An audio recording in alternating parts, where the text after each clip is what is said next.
Hey guys, what is up? It is Philbo, and we are going to be looking at the Poison Dagger Assassin build today. Thematically, this is going to be your rogue or assassin gameplay style. It feels amazing to play, super smooth, really fast paced, and if you're into melee play style, you're gonna like it. For the main skill, we're gonna be using Deadly Poison Claw. It's a poison cleave melee ability that ends up being one of the fastest skills in the entire game. We're going to be activating to poison area, which hits crazy hard for a triggered ability and ends up doing even more damage than our Deadly Poison Claw.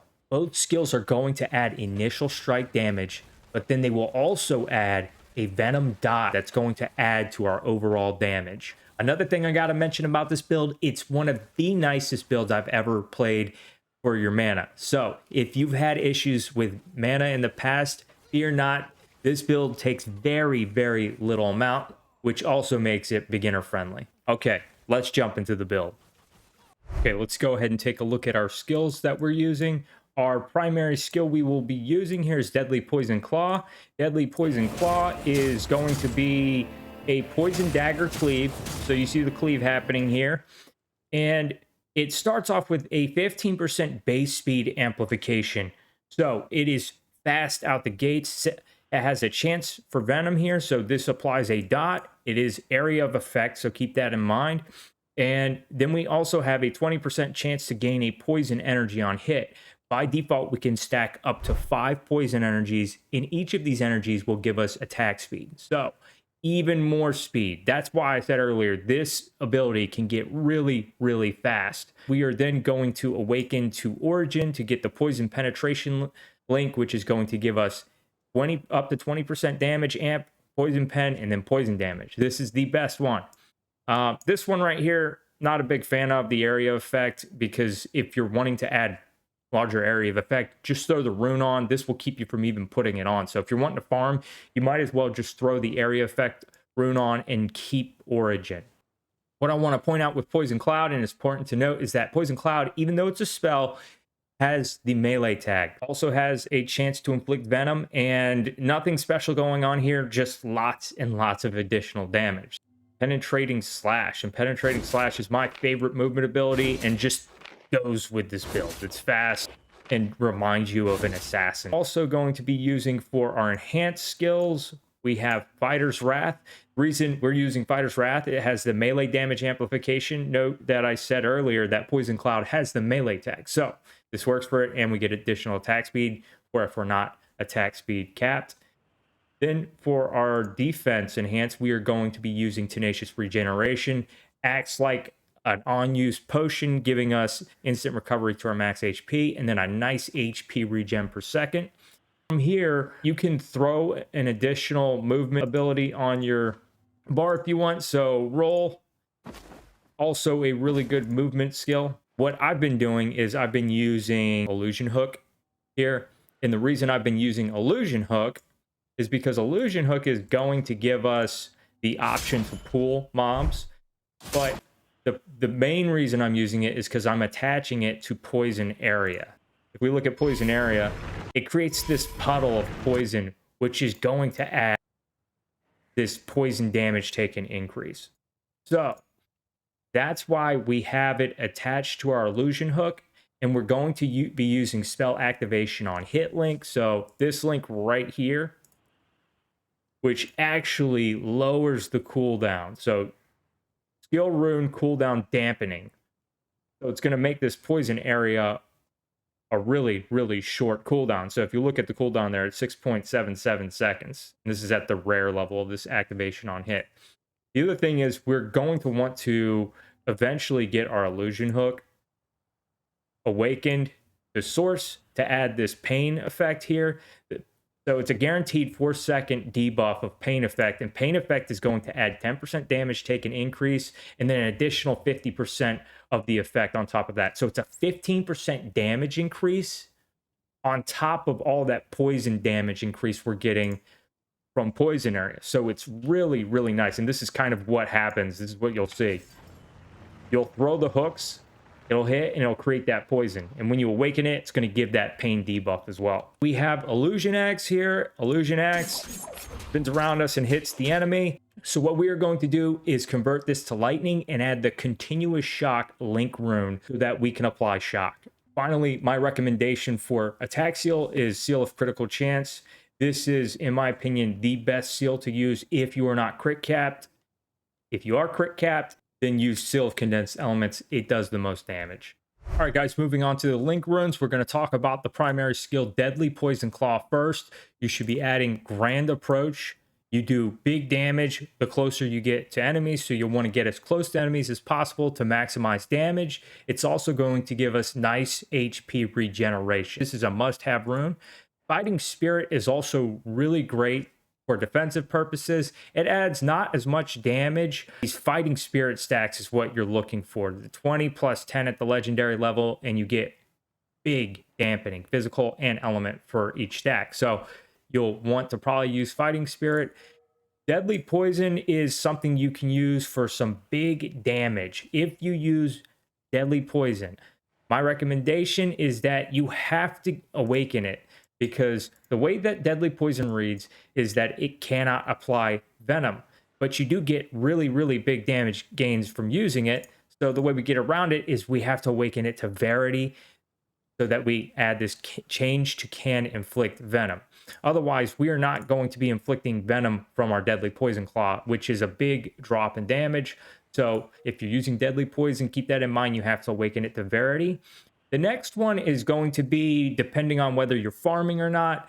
So concentrated area damage is going to give you big damage amplification, but at an area of effect dampening downside. So if you are farming, then just throw an area effect rune on if you want the bigger cleave.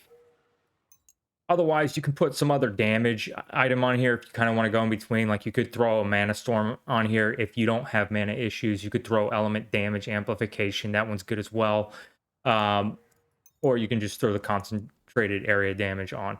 For this particular link, if you are not attack speed capped, which this ability here, you will get attack speed capped quickly, mainly because daggers have high attack speed. This is a dagger skill, and on top of that we have all this base speed amplification, plus we're building up those poison energies, so you'll get attack speed capped quickly. However, if you aren't, quick attack is really good.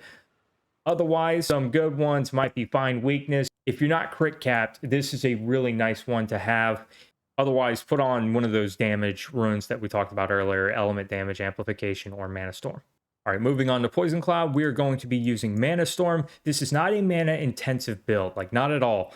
And so adding Mana Storm to this doesn't even make our mana cost that high. So definitely use Mana Storm. Again, put a Deadly Poison on here. I know I said to put it on Deadly Poison Claw earlier, but put it on Poison Cloud as well. So if you can get two of them, one for each, perfect, do it. Strike, big damage amplification here. Concentrated area damage is going to give us massive damage amp again at the area of effect dampening deficit. However, Poison Cloud does not have a large area of effect to begin with, so even if I take it off, we're going from 316 here to 265. It's really not a major decrease in the area of effect. That is one of the downsides of Poison Cloud. It's not a large area of effect, but the amount of damage it does makes it so worth it to use.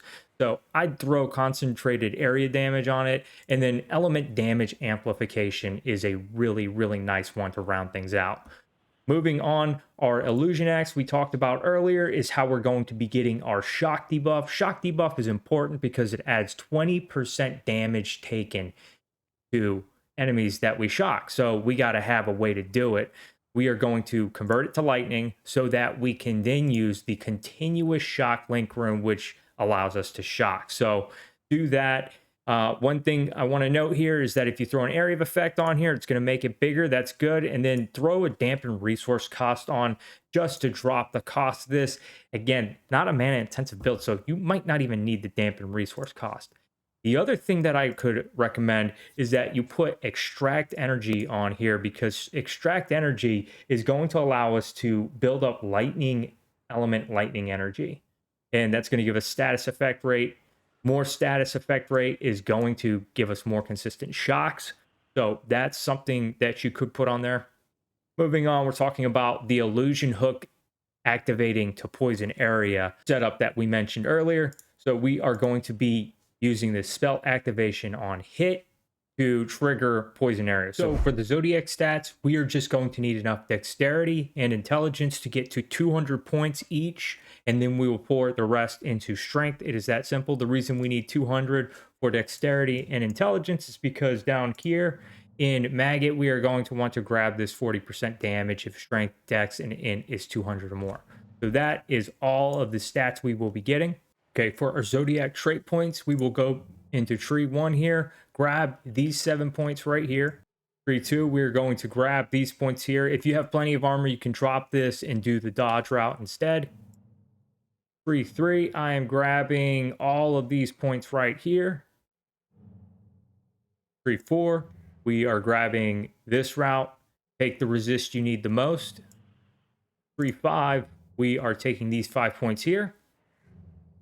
Tree 6, we are taking both the middle and the bottom route to the end to get the attack speed and this attack critical damage here. Tree 7, I am going all the way to the end here to get this area of effect. Both Poison Cloud and Deadly Poison Claw are area of effect, so they both gain a benefit from this. So it makes sense to get this, make them both a little bit larger. I grab these 2 points for the damage against elites. Damage on crit since we are a crit build, and then I grab these 2 points right here for the attack speed damage. In maggot, this tree is juicy right here because we get 3 things that are going to 3 nodes here that are going to affect our damage. So we're going to grab strength, the area damage, melee damage, and then this 40% if we have 200 stats. So area damage, both our skills have that tag. Melee damage, both our skills have that. So we got to get these. These are just too good to not get. Is that tree 8? I have a one-hander because I use a one-hander and a shield in this build. And this is what you're going to grab. If you have dual wield, just go to the dual wield tree instead, and it has something very, very similar to this. So you would grab that right here in Leia. I'm also going up through Farmer, grabbing the HP. In Hunter, I'm coming over here, grabbing Time of the Hunt. And then also in Minstrel, we are grabbing these nodes here to get to this 1 fixed max poison energy if you are not attack speed capped. So this is going to be nice to get us an extra stack of poison energy. Remember, I said we can get 5 max poison energies by default. This will get us up to 6, and then we get additional poison energy effect. So 6 times 6 is 36. So 10% energy effect is going to give us an additional 3.6 attack speed right here. So we'll get 6% attack speed here and 3.6% here. So it's a really, really nice thing to do if you are not attack speed capped. So do that. For our advanced tree, we are going to be taking my favorite tree, Hammer, for melee. Going down here, grabbing strike damage amplification, and then we move my face out the way. I don't have my 9th trait point yet, but we are going to go down here, grab the area of effect, and I will eventually get this area damage amplification. For specialization 2, we are going to be going all the way up here, grabbing sharpness because we're critical hit build. Then we're going to be going down here, and when I get my 2 extra points, I'll be picking up this right here, this damage amp and this acceleration. For the 3rd specialization, you have 2 options here. You can either do this with Bonfire, go through here, grab Punishment, get the attack speed amplification, get the HP amplification and the strike amplification. This is great if you're not attack speed capped. However, if you are attack speed capped, I prefer Flame. You would come up here, grab these 3 points here. Then we would go down here, get this area damage amplification right here. We're also going to pick up some more area of effect on the way, making our Poison Cloud and our Deadly Poison Claw even larger. And then the 2 options would be, if you need to sustain, you would grab these 2 points for the HP absorb, or if you want more damage, you grab Enrage. Enrage just cycles between area of effect and damage amplification. So this is really, really nice. This is what I would do if I were attack speed capped. I'm not at the moment, so I'm going the other route, but this is my recommendation. Moving on, we are going to be talking about our gear here. Let's quickly talk about weapons. We are using daggers. Now, you can go dual wield. I do use dagger plus shield. I like the additional defense. But on your daggers, the most important piece is going to be gear critical rate, because it is going to affect this number right here, and all of your crit rate is going to scale from this number. So any additional critical rate percentages are going to be multiplied by this. The same thing for your attack and spell damage. So I'd say the next most important pieces are getting something with attack and spell damage, and then also attack and spell damage percent, because all your damage that you're going to be doing is based off of this number. So the final thing I would say is, if you can get a speed roll, you want speed. Again, all based off of this. So any additional attack speed percent increase you get gets multiplied by this value here. If you can get critical damage on your weapon, go for it. That would be next. And then anything else to buff like the damage here would be good on your dagger. I'm not going to go piece by piece and tell you exactly what you should be getting, but I would say things you should maybe shoot for. In season 2 right now, I'd shoot for like 10,000 HP. I think that's a good starting point. You'll also want to come down here and check your defense sheet. You're going to want to try and push to have your resistances as close to max as possible. Not having resistances is just a key for disaster. You're going to die a lot if you don't max these out as you push higher in your chaos dungeon. Armor, you want to get this close to 75% as well. As far as the actual gear goes, though, I would say lean more towards armor and dodge gear. I'm not as big a fan as barrier. I do have some right now because this guy used to be spellcaster, but I would lean more towards dodge if I could. I just think the extra avoidance is slightly better than barrier. You're going to want to look for damage on pieces like your hands. So your hands, you're going to be able to get things like crit rate, crit damage, and you can also find attack speed on it. So you want to look for that.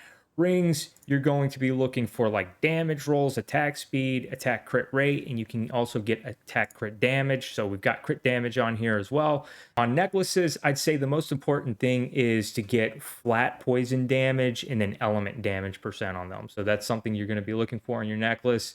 And if you do go the shield route, what I would recommend is gear block expertise. This is going to get this block expertise up, which if you go look in defense, shows up here. So you're going to be blocking way more often if you have a high block expertise.